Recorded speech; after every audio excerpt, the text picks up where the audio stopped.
توفي اليوم الجمعة إبراهيم منير نائب المرشد العام لجماعة الإخوان الإرهابية والقائم بأعماله عن عمر ناهز 85 عاما في العاصمة البريطانية لندن.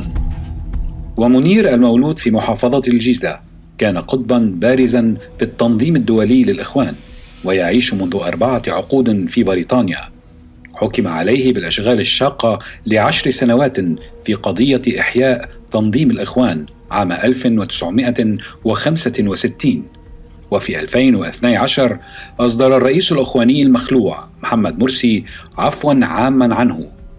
وتنظر محكمة مصرية منذ عام 2021 في قضية تمويل منير للإرهاب، ويحاكم غيابيا. يعد منير أحد قطبي الانشقاق داخل الجماعة المحظورة، إذ كان يتزعم جبهة لندن في مواجهة جبهة اسطنبول بزعامة محمود حسين.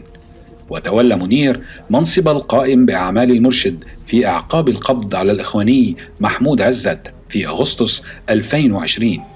وفي وقت لاحق تصدعت الجماعة في عهده على نحو غير مسبوق في تاريخها، إذ نشب صراع بين منير من جهة وجبهة محمود حسين الأمين العام السابق للجماعة من جهة أخرى. وفي يوليو الماضي أعلنت جبهة حسين عزل منير من منصبه وسحب عضويته من التنظيم بسبب عدم الالتزام بقرارات مؤسسات الجماعة الشرعية. وفي مواصلة للانشقاقات قررت جبهة لندن بقيادة إبراهيم منير تشكيل هيئة عليا بدلا من مكتب الإرشاد التابع لجبهة اسطنبول بقيادة حسين.